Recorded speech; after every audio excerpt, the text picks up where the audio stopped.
Good Sunday afternoon, world. It's the 23rd of March here on the west coast or wet coast of Canada. And we're kicking off with the Victoria AV Association with one of our uh, less than frequent Zooms, but we got hopefully two good, interesting topics for you. First off, for the Zooms, if you have any questions, you're going to have them you'll put them in the chat, and then Jim will read them off, and we'll answer them as best we can. First off, we're going to talk the BC EVA previously loved market with Canada's longest surviving EV retailer, Julian Sale at Motorized. I'll do a little bit of background. Julian has a history in motorcycles, and then he found those too dull. So he got into his own dealership. He'd started off way back when with hybrids. And then as more EVs became available, he shifted over to selling only EVs. Yeah, and today we'll turn around and we'll let Julian talk here. And we're just going to do kind of a back and forth about how it's going in the used EV market. Julian, how you doing today? Good. How are you? Very well. Right on.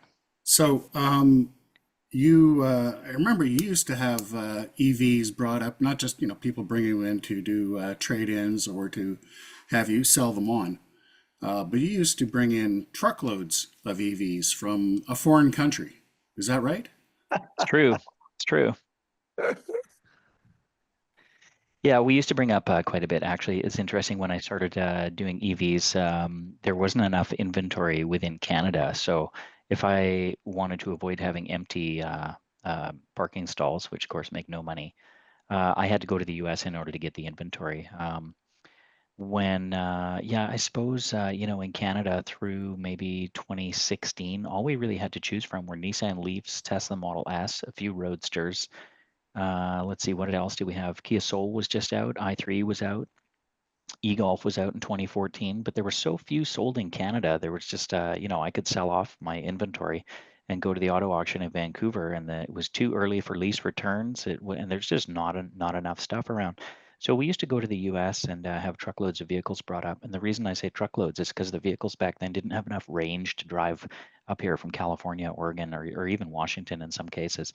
So we used to literally fill trucks and bring them up. But when COVID rolled around, the borders essentially closed or became much more difficult, and transporters stopped hauling stuff, technically.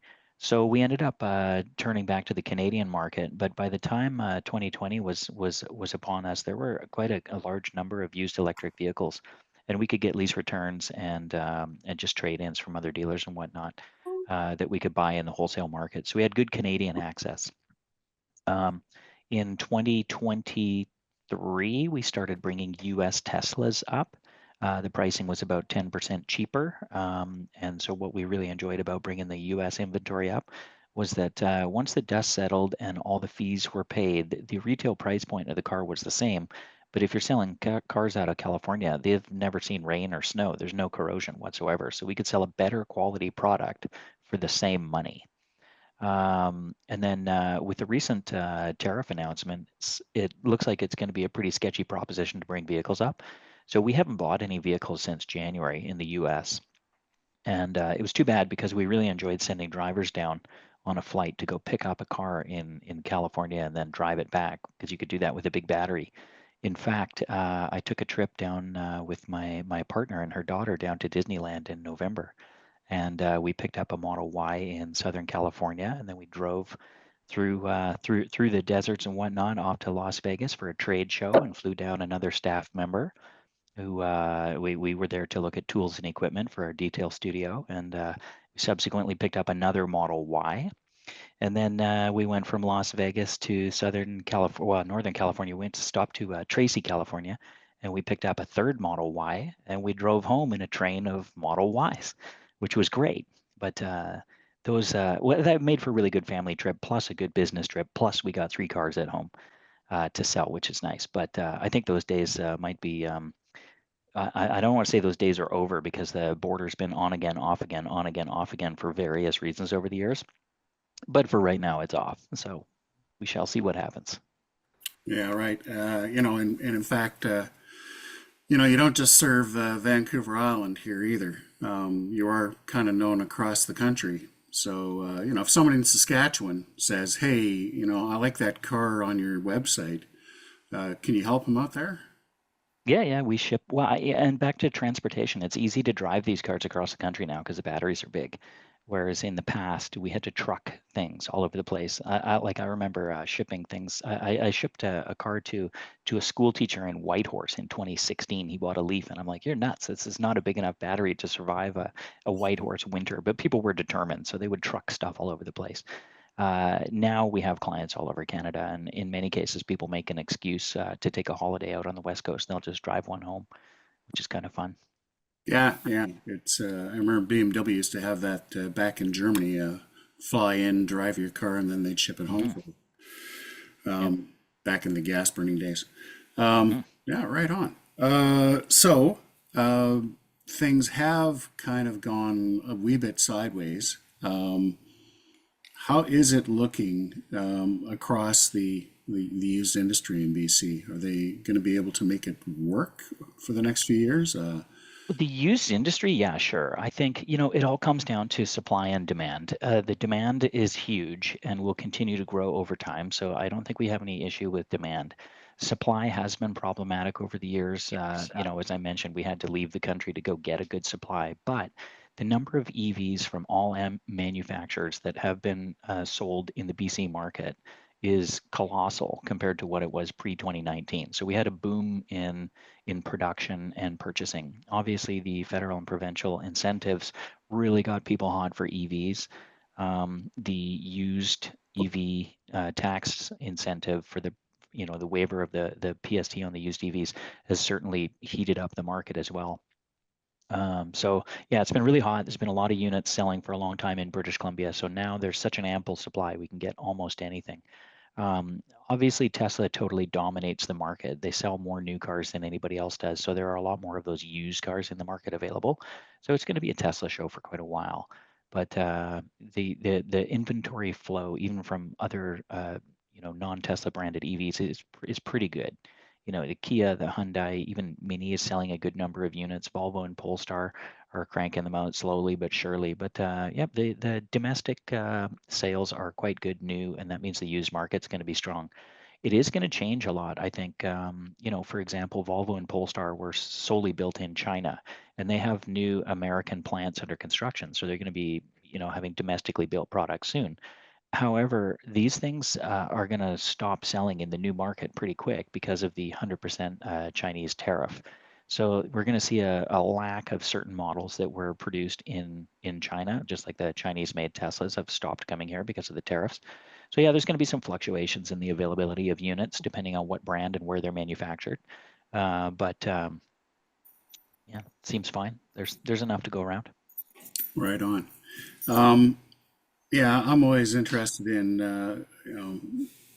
uh, people like people who are perhaps new to the ideas of EVs, like to say that they're all too expensive. And I always like to say, well, you know, uh, two-thirds to three-quarters of all the cars that are sold every year in British Columbia are on the used market, and it's only that one-third to one-quarter that's done new. Someone else is going to buy a car, and at some point they're going to unload it, and it'll be available to you. And For sure. the deals are really good deals.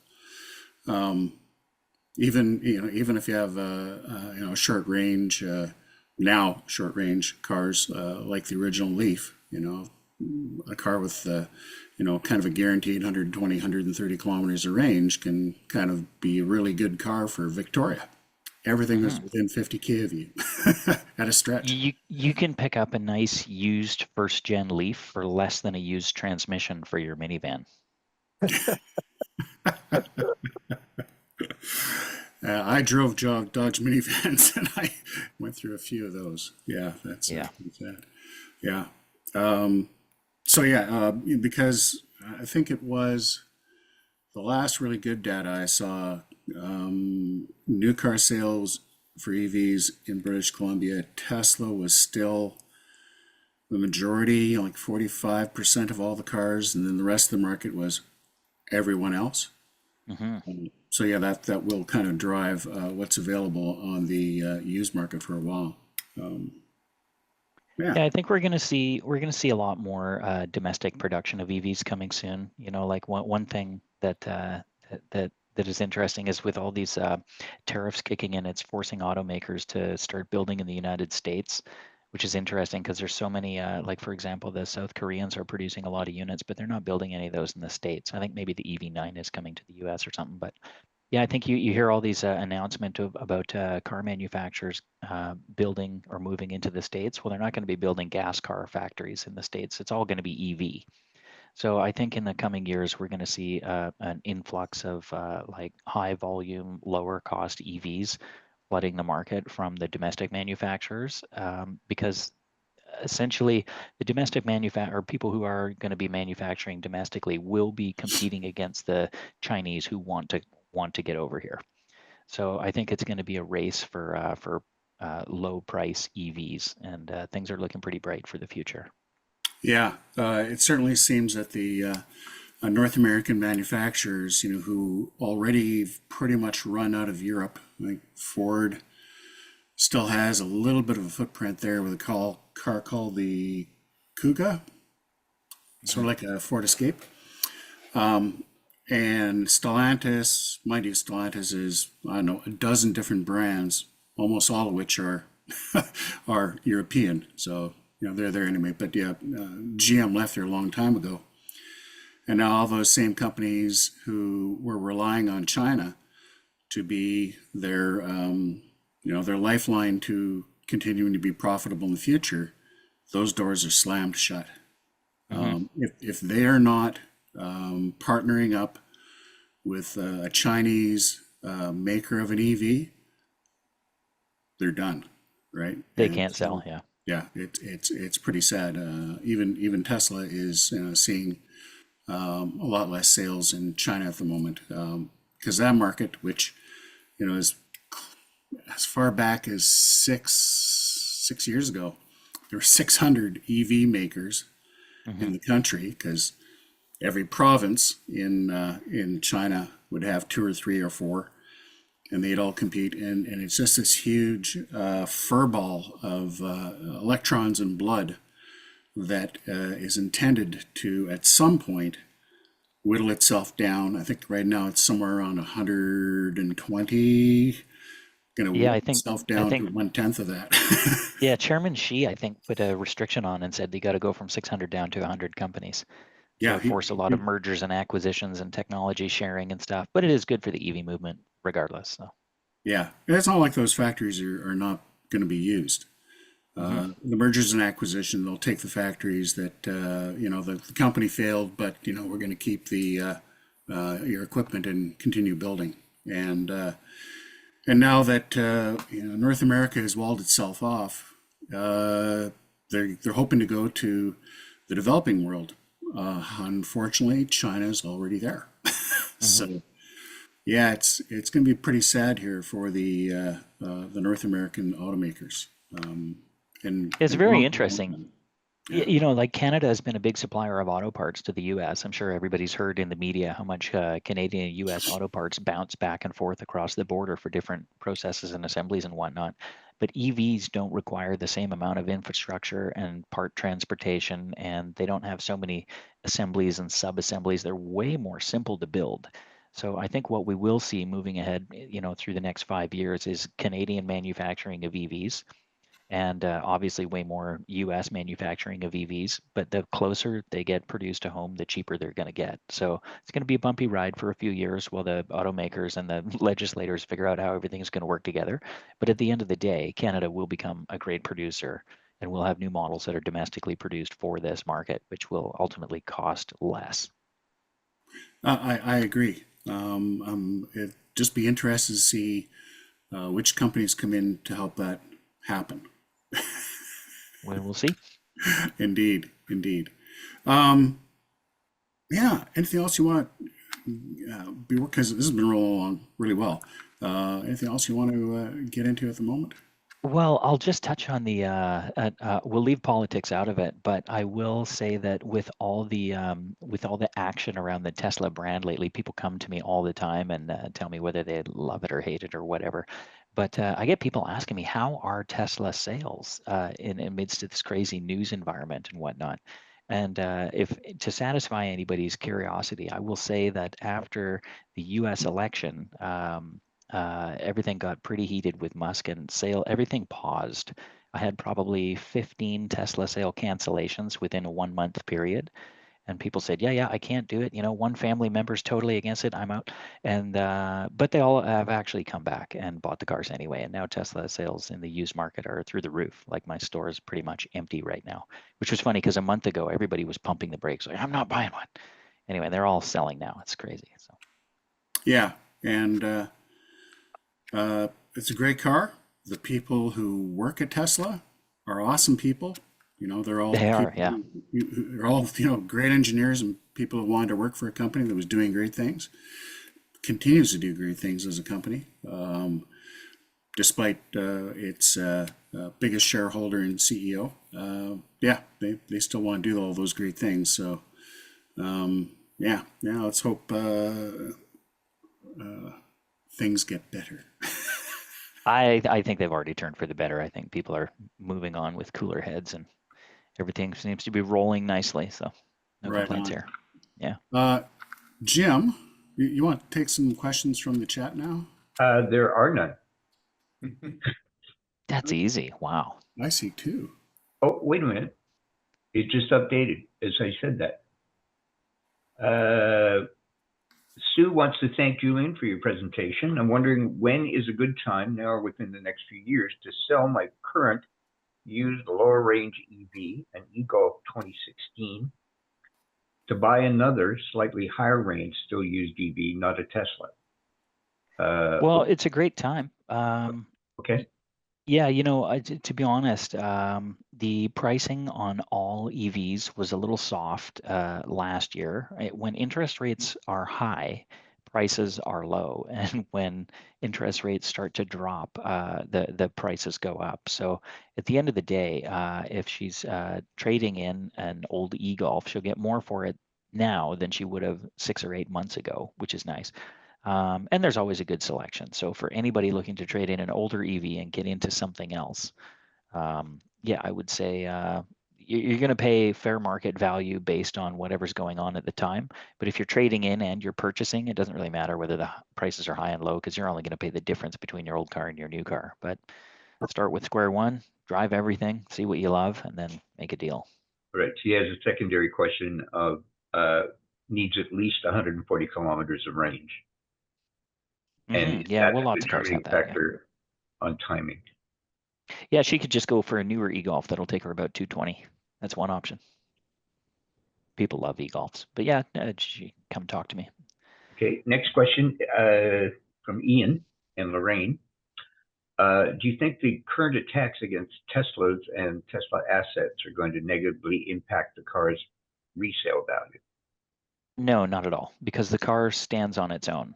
The car is so I think any product as viewed by a consumer is going to be judged on its worthiness. And when consumers take the time to go out and drive many different cars, they're going to buy what they like the most.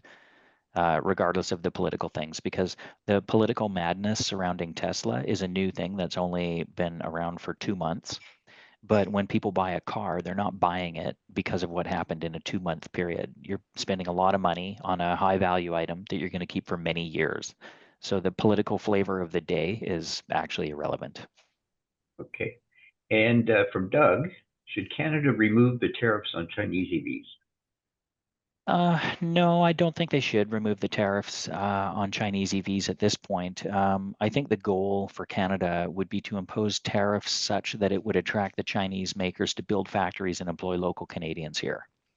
It might be an unpopular move because people probably would be pretty hot for Chinese EVs. I was recently in Mexico and spoke with a number of Mexican nationals who were driving brand new BYDs and thought they were just the cat's meow, and they are super trick. But Canada has a big auto sector. Mexico does not have a big domestic supply auto sector, but Canada has a big auto sector. And now that Canada has, Canada's, I think 80% of the vehicles that Canada was producing were going down to the US.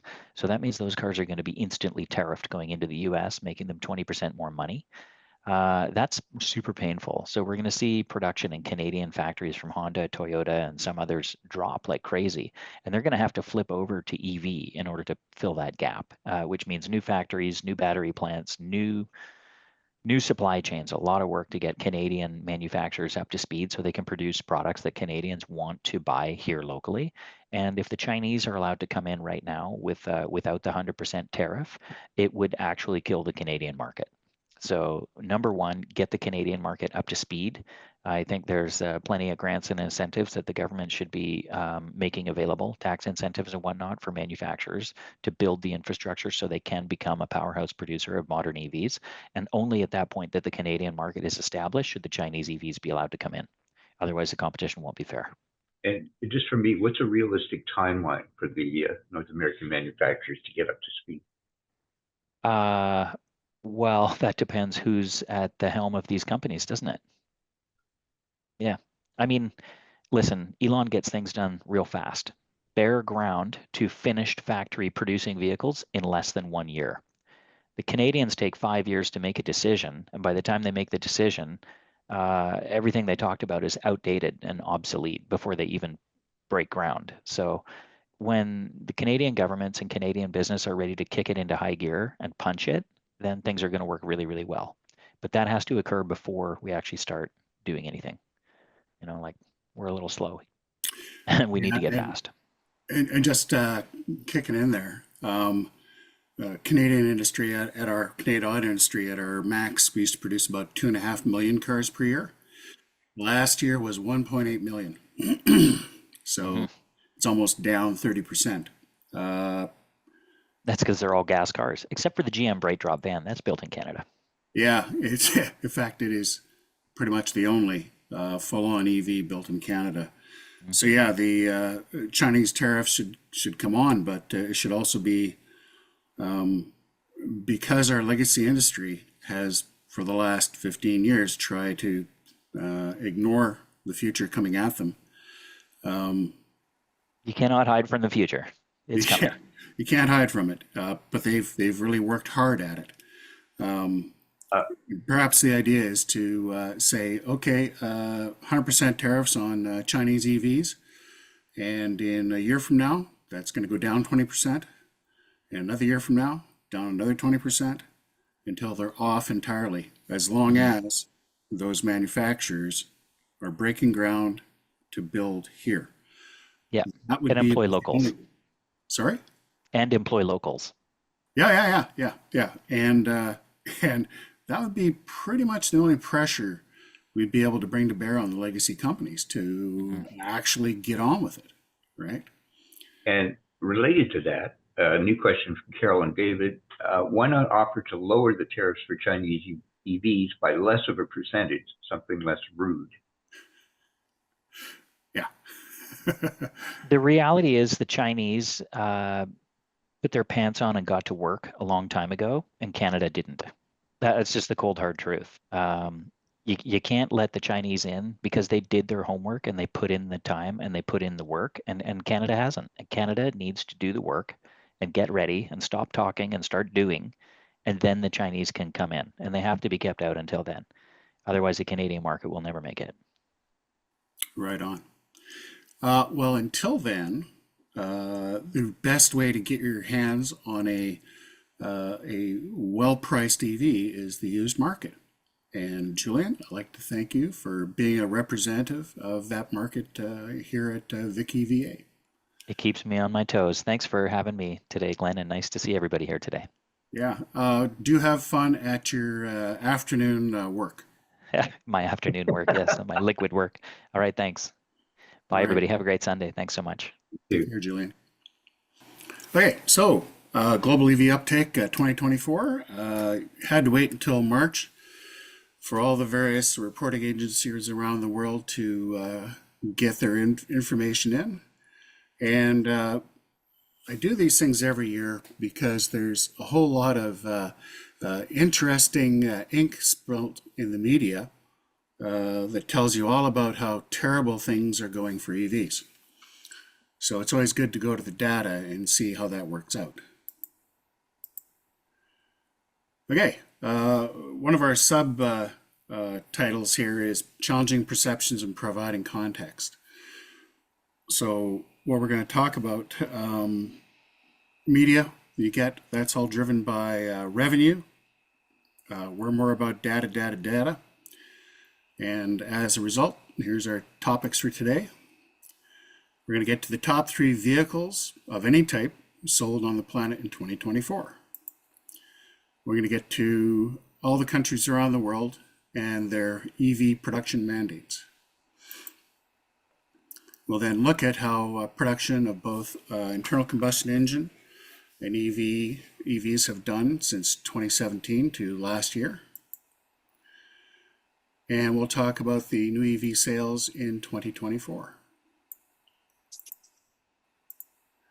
And we'll do a summary at the end.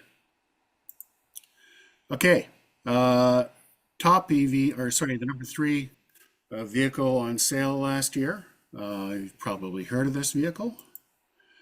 Toyota RAV4, just over $1 million. The number 2, probably not a surprise. Toyota Corolla, 1.08 million.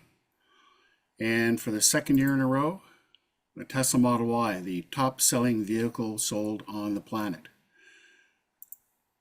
If you're curious of what number 4 was, number 4 was the Ford F-150 series of trucks at about 900,000. Now we'll talk about the mandates around the planet here. If you look at the far left column, here you have the gross domestic product of all the top economies on the planet.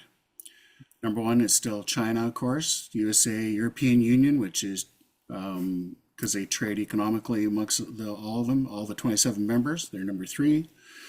Japan, California breaks out on its own because if it was its own economy, it would be the number 5 on the planet.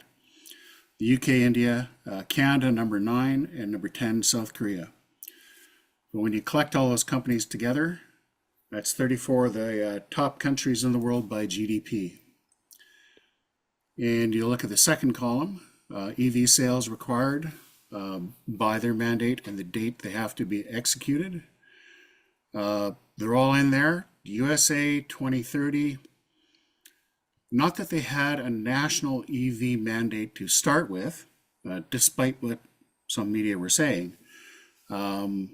It's still racked out to around 2030. We'll have to see what happens in the next 5 minutes or the next 5 months or the next 3 years. Don't know about the US. Having said that, they're more and more not a huge part of the global market. When you take all those dates and all the countries added together, you get an average drop dead date for internal combustion engine sales of 2035. When you take all those countries together, their population, you get just about half of all the humans on the planet are represented in those top 34 countries. And it also covers every significant car making economy. So when, people are suggesting that the ICE car is making a comeback and EVs are going to be pushed out, no, that's not the case going forward. Norway, they're already at 91% sales. BC, we hit a little over 25%. So yeah, this is where the world is going. Now, vehicle production. Far left column again here. Most countries report plug-in hybrids along with EVs as one bundle together called plugged vehicles. And generally, plug-in hybrids are 20 to 25% of that total. Internal combustion engines and hybrid internal combustion engines like the Prius, they are the rest. And we start off at 2017 because that was the first year over 1 million EVs were built on the planet. And if you roll that all forward to last year, we've had a huge increase in vehicles, but that's not even the most important part. The most important part is what's happened to the internal combustion engine, which went from 93, almost 94 million cars down to 71 million. That's down 24% over that time period. Those of you who like to look at the numbers, it's also interesting that in the time period that we're looking at here, 2017 to 2024, new vehicles produced, light-duty vehicles produced on the planet was down 7.4%. This is despite there being over 400 million new humans on the planet. So essentially another North America worth of population. Also since 2017, about 117 fewer ICE vehicles were built on the planet. And since it used to be about 90 to 95 million EVs would fall off due to old age, there's probably about 700 million fewer of those retired from our fleet. Meanwhile, in all that time, about 56, 57 million EVs were added. So EVs are going up and ICE vehicles are going down.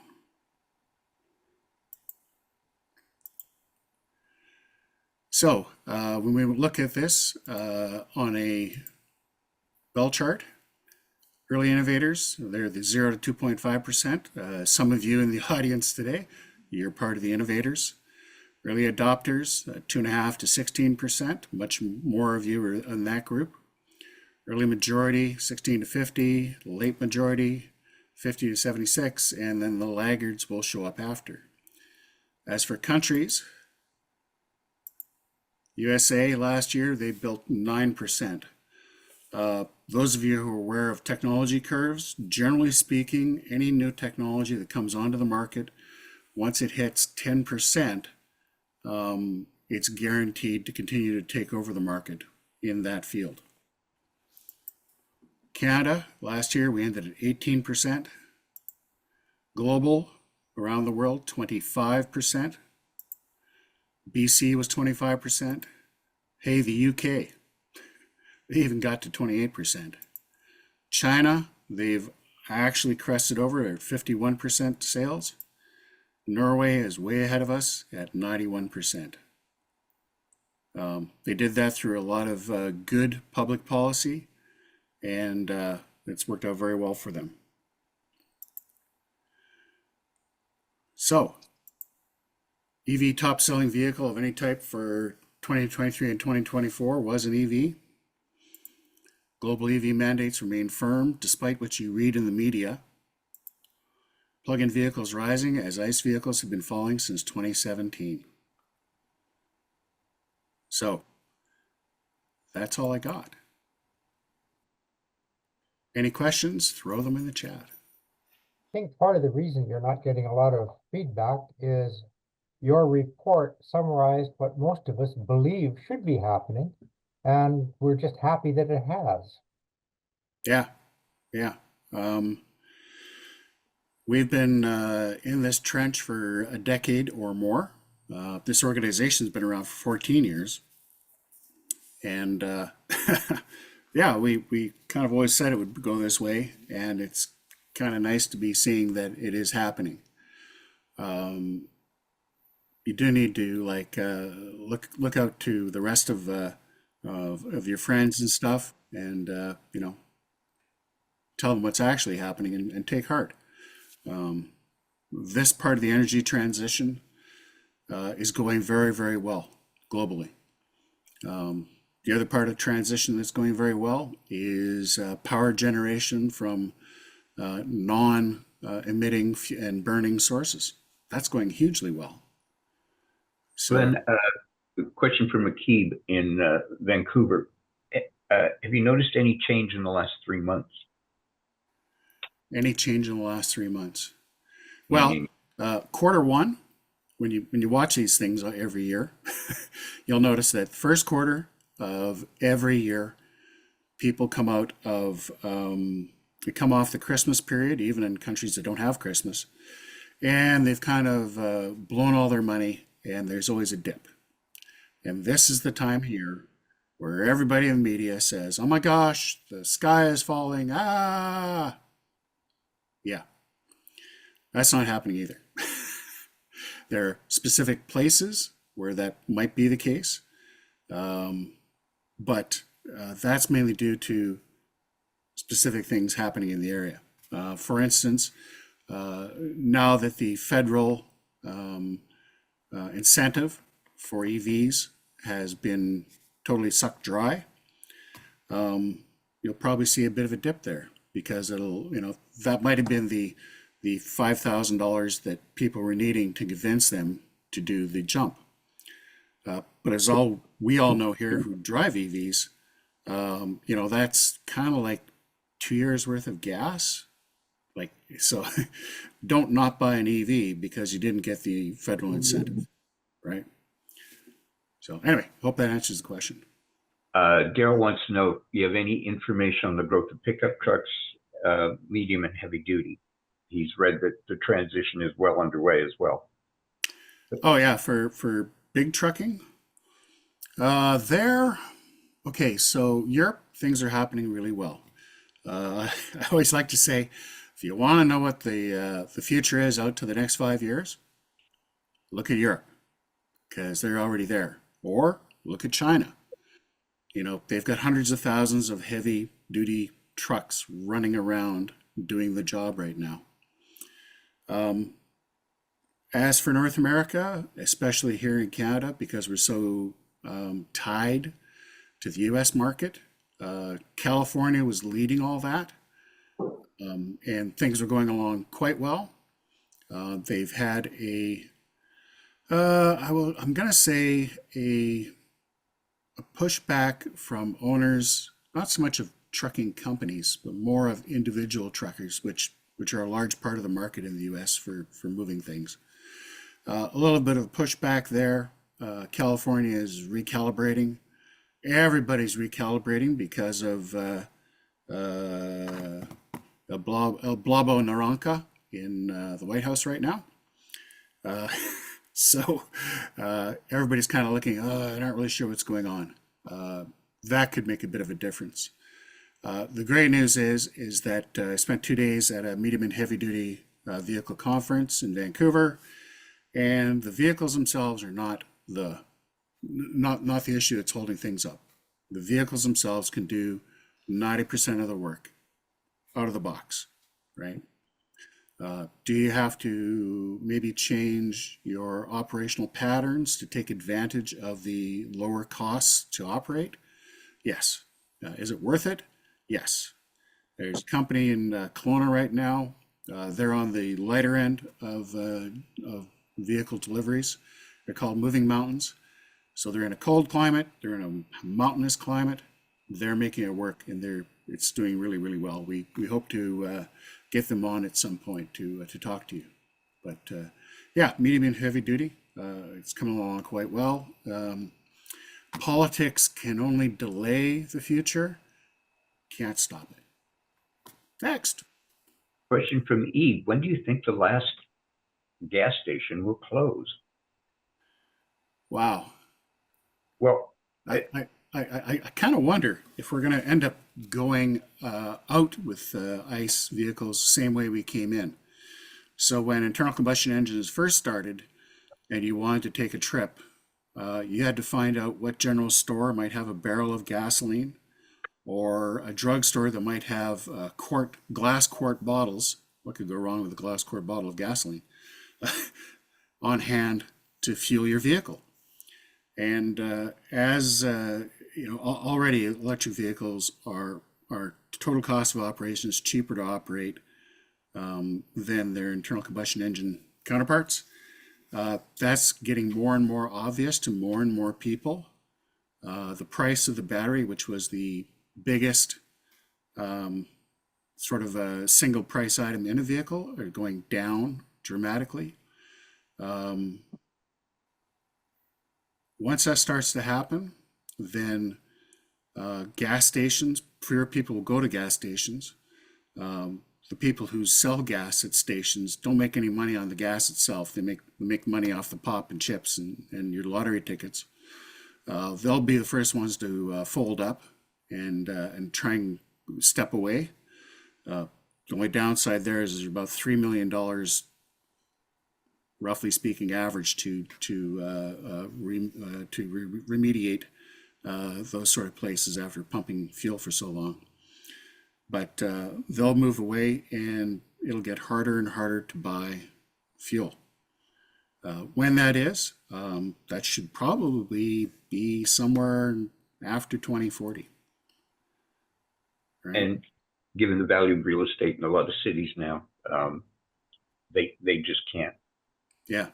Trying to buy gasoline in downtown Vancouver right now, that's a challenge. It was driven up because of real estate. And this is why EVs are better, mainly because of economics.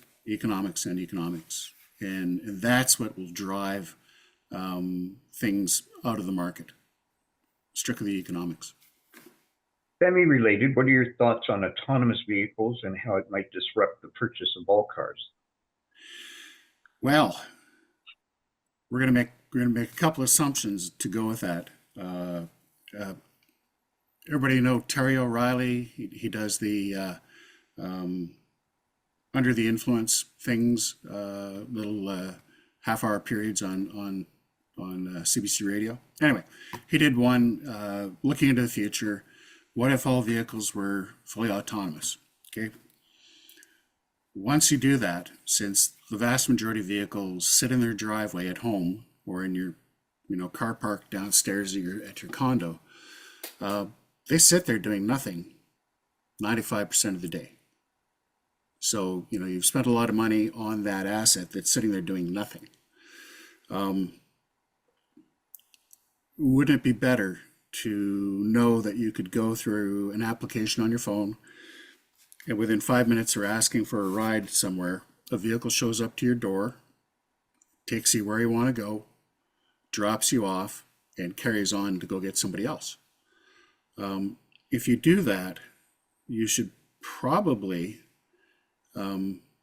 people at the lower end of the economic spectrum who don't operate vehicles, cars right now, and are on public transit in major cities, they'll probably stay there regardless. But people who don't have, highly functioning urban transit outside, they could probably see, yeah, okay, why am I spending, I'm trying to remember the number now, between interest, depreciation, operations and maintenance, a vehicle is something like 10 grand a year. If you had an application that would do that all for and do what you needed it to do, take you where you wanted to go, when you wanted to go, and you didn't have to drive, and you got that for 20% of that, I think that's a no-brainer, right? People would probably jump all over that. Did I answer that question? Yeah, I think so. Okay, we have a little bit of time left. I've had a couple of people ask if they could talk about something. I don't know exactly what, but they wanted to mention things. Bill, are you here? Bill, I think I got a Bill H. With I'm here. I'm here. Great. Hi, Bill. Hi, guys. How's everybody? Go ahead. Okay. So I guess where I'm coming from is I took a good read of the last newsletter. Did we call it a newsletter? Yep. Yeah. So some of the information in there was excellent, as it usually is, and thank you very much for the work and effort that you folks go through to get some of that stuff in there. And I guess I was starting to get nervous that we'd come quite a long ways in caring about our planet. And I know this is sort of fluffy stuff for some, I think of my grandchildren and their children and know that this planet just can't keep going on. So, in an effort to get through to our premier, I decided to steal lots of information from the group, and I hope I didn't step on anybody's toes. But I wanted to let everyone know that I've actually sent an email out to EB because I wanted to see them get some stuff done. Did you want me to read some of this back, Jim? Is that your Whatever thought? you, yeah, whatever Yeah. you want. So and Jim, if you want to pass it along to people to consider sending their own email out to EB or their MLA, there was an announcement recently by our premier that if the Trudeau government decided to get rid of the carbon tax, that he would consider getting out of the carbon tax formulation out here in BC. And I just thought, now that the new prime minister has decided to say that he's not going to be involved with carbon tax, I thought, man, I don't want to see BC give up. So I wrote something to them, and I'll try to be fast as I read it out aloud. I had written something to the effect: in 2008, our province boldly started the carbon tax to encourage British Columbians to be better, be mindful, be considerate of our province's air, water, and biosphere. At the time, I recall being concerned with the tax that it could be used for credit to corporations to encourage them to find further savings in their efforts to reduce carbon, or worse, just keep that money. Now, BC was the very first jurisdiction, as indicated by our group, in North America to enact consumer carbon tax. And this forward-looking policy started in 2008, as I stated above, and under the government of Gordon Campbell continued as well under Christy Clark and proved under John Horgan. Thus, the policy had remained in place regardless of the political party in power, which to me then sounds like good policy, an unqualified policy from my perspective. Since 2008, our population, and these are stolen from you folks, so thank you very much for letting me use the stats, but I passed it along to the Premier. Since 2008, our population has grown 19% and our GDP by 46%. That's pretty impressive. While our environment has benefited from negligible increase in GHGs at the same time, and we're just up only, I hate to be up, but we're only up 100,000 tons of GHGs. So that sounds like a lot, but compared to other areas of the country and the world, it's really fantastic. And that's despite increased fracking for natural gas and the growth in transportation emissions, cough trucks. I like that, and so I left it in. Thanks, guys. Meanwhile, low-income families have been protected by financial harm by the carbon fee rebate checks. Said fees have also been invested in our EV charging systems, our EV incentives for light, medium, and heavy-duty vehicles, and financial help for businesses trying to reduce their emissions and increase their competitiveness. Carbon emissions then can be decoupled from the GDP and the population growth, and BC is proof of that. So once again, I've stolen a lot from you folks, and I do appreciate that. As the BC government recently said, the carbon tax has been an important tool in BC for over a decade and a half. A price on pollution has been an effective part of our effort to tackle climate change, and that's here, of course, in British Columbia.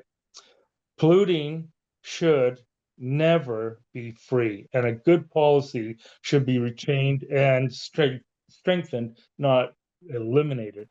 Recently, I've read that you've wanted to reverse this policy, due mainly in part to the feds reversing its stance on carbon tax program, and possibly you believing that young people and taxpayers want a break from being responsible from polluting our province. So I'm sort of, tagging on some heartstrings there.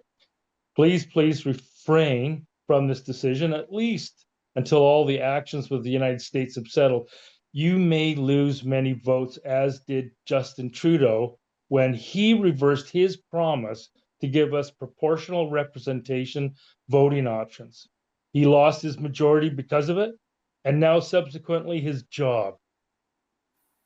Could this happen to you, Mr. Eby? I truly hope not. My entire family has always voted NDP, the Environment Party. A little bit of a lie there.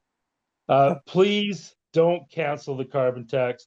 Please don't give us debt, more debt, by losing over $1 billion in carbon tax revenue. All of our regards. Please reply to this email with respect to your efforts your parties will do to make people pay for polluting. And so I've kicked that off. That went off early last week. I know I will receive a reply. You always do. Sometimes there's substance in those replies. Sometimes there's not. But every time we as the association, or members, I should say, individuals, do send something to the province, do send anything to your MLA, they have to respond to it. They know that for every one of us who sends something in, maybe 20, 25 of us are thinking about it and upset. And I know carbon tax is painful. And I know all of us could use a break from all the inflation that's going on. But please, I really think we need to find those somewhere else. Those savings can be somewhere else. This planet cannot keep doing the same and regressing. I got really upset and I had to say something. So that's all I have to say on that today. And hopefully maybe somebody else can think about sending in a note or phoning your MLA. And of course, MPs are going to be really interested in hearing what you have to say these days with the federal election coming up. Okay. So thanks, guys. Keep up the great job. Thanks, Bill. Exactly the point. People are only powerless if they continue to think they are. This little organization decided to stick its oar in, and see what we could do with regards to provincial and federal policies and even municipal. And it's surprising. You can make people look at things in a different light, especially if it's positive, and especially if you pitch it in a way that it's to their own self-interest. Carbon taxes, I will tell you, I wish I had all the hours of my life back that I've spent reading and listening about them. And it's incredibly complex. One of the big things, people say, well, okay, if they acknowledge that BC has come this far with hardly any increase, despite huge increase in GDP and population, well, it hasn't really done anything. And you go, yeah, you're right, because carbon fees, as we know, Europe, people in the future, nothing really happens until it starts to hurt, and not the people. It has to hurt the companies.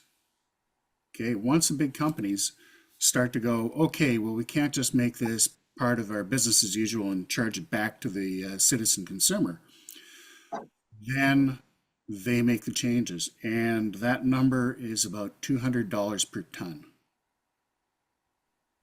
So I'm really hoping the federal government didn't cancel, this is my reading of it, and if somebody has a different one, they did not cancel carbon fees. They made them zero. So that's not removing the legislation, that is dialing it. Okay? And I wouldn't want to accuse politicians of doing things for political reasons ever. But perhaps that's the politics of hoping to be able to survive an election and be the ones making the rules when you come out the other side. Haven't seen exactly what the BC government is going to do April 1. They say they're going to remove it. I hope if they need to do it for politics, although I'm still don't understand why it's in, why BC politics, who have been accepting this since 2008 on both sides of the political spectrum. I don't know why we're doing it here, but hopefully, again, they just dial it down to 0. And we go from there. And I think that's all we need to say about carbon taxes. Thank you, Bill.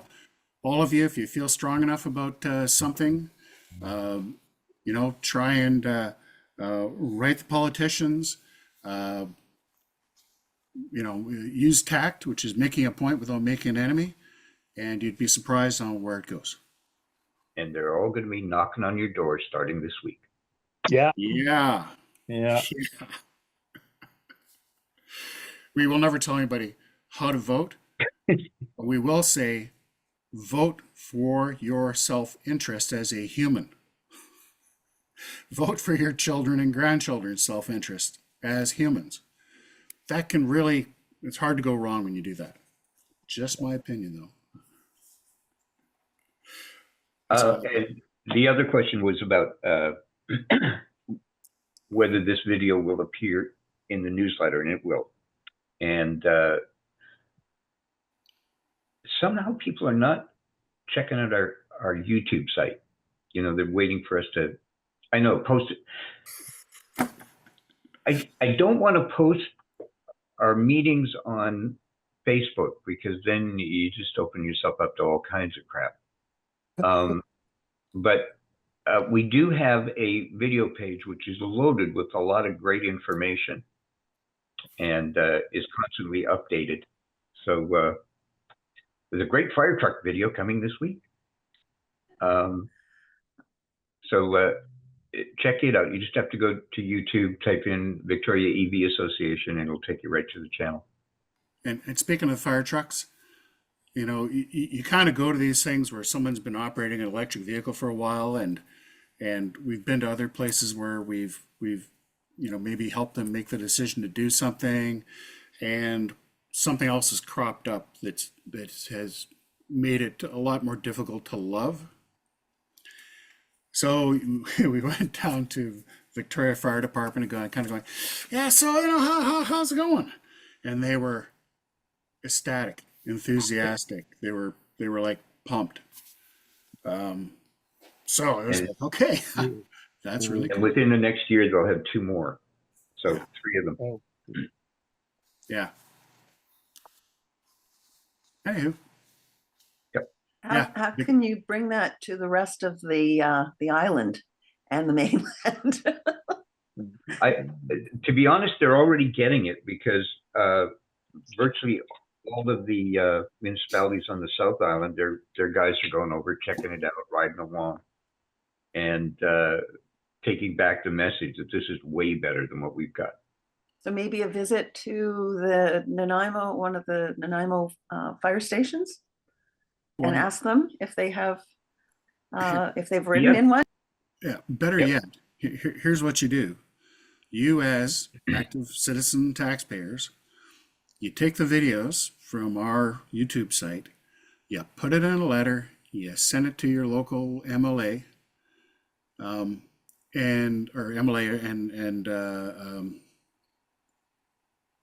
municipal council, yeah. Councilman, send it to them and say, hey, can we do better for our environment and spend less on oil and gas running our fire truck fleet, or whatever, however you want to pitch it to anything. Typos in there. Yeah, because a lot of things happen don't happen unless somebody sees that someone else is doing it. Okay, it's that sounds great, but I'm from Missouri. Show me. Sorry, I spent too much time in the States. Bill, we've got a couple of people asking if they can get a copy of your letter to Evie. Are you okay with sharing an edited version, or Yeah, I think you have the edited version. I hereby authorize you to pass that along, and people can Okay. certainly amend it to their liking. Okay. All right. What I'll do, I think, is put that in next week's email. It's just easier than trying to put it on any other social media, just because less people in the Yeah. public. Yeah, I just a suggestion. That's all. Okay. Yeah, and there's a lot of people who get our newsletter who are in governments. Yeah. Way too many. Well, and it's actually pretty cool. You go to a conference, Yeah. and they go, "Hey, I love that newsletter. Well done." And I say, "Oh, that's Jim." "Oh, okay." Thanks, Jim. Every now and then they're not as complimentary, but there you go. Jim, you are a wizard, though. Thanks, Eric. What do you got there, Carol? Oh, yeah. Fire weather. Thanks. Yeah, I'm having a hard time sleeping at night anyway, but Yeah, right. But it really tells you what fire's all about. And the connection to oil and gas is huge for all these huge fires that were destructive fires we've been having. Apparently Fort Mac has had them over and over again. The last one was just the worst. yeah, it's all part of the cost of doing business these days. Yeah. Sadly. You can pass it along to the customer, though. Yeah, the customer or the taxpayers, the citizen taxpayer. So And you confuse yeah, the and, and citizen. again, that's what Oh. we need to do. We still can't have a hear you. functioning democracy in this country. Let's make sure we use it. Yeah, that's Yeah. again, just my thought. And it's- That's a really interesting idea. Hey, the cost of forest fires put on the cost of gasoline at the pump. Wouldn't that be special? I actually did a back of the envelope calculation for all the hits to our GDP and deaths in our country. It's about 15,000 people every year, $120 billion due to air pollution. 2/3 of that are from our vehicles and from the oil and gas industry doing what they do. So if you take that 90 billion and you add it to all the fuel we burn, it's I'm trying to remember, $1.10, $1.15 per liter. Wow. That's what we need to do. But I'm not a politician. You know, it is interesting that when you do go to Europe or even the UK, you pay about $2.50 a liter. Yeah. And here we all get angst at $1.79. I almost wish now that I have an electric vehicle that it was $2.50 a liter. And I know some won't agree, but I mean, man, that would be an incentive to switch to EVs real quickly. Well, even just the average Canadian at $1.70 a liter, I think it's $2,300 a year. You're paying for a product that kind of runs through you and does nothing, and you only get 25% of the push of all the potential energy in that fuel. So you're being ripped off by 75% to the start, and then all it does is pollute you and your people in your neighborhood, right? So yeah. I have a suggestion. I wonder if those back of the envelope calculations every once in a while can just be put in the newsletter just as a reminder. Don't forget, this is what's happening. This is how much energy you lose buying gas. Because sometimes I get people asking me the question and it's just not right in front of me. And when I can refer back to the newsletter, that's nice to have. And then I share those with those people as well. So I'm fully an Android, both in the unit and how I use it for my brain. Yeah. There's the notes pages. So anytime I've done those sort of calculations or I find a good link, I create a note in my phone and it gets dumped in there. So if, I'm running along and I'm writing a reply to somebody on LinkedIn or whatever, I can go back to, oh yeah, I got to remind myself how that went. I can go back to that data, Good idea. throw it back out there, but make real use of it, because there is so much stuff flying at our head all day, every day, and relying on a brain that's only getting older and less able to recall shit. Sorry, call stuff Stuff. is Just wait a while.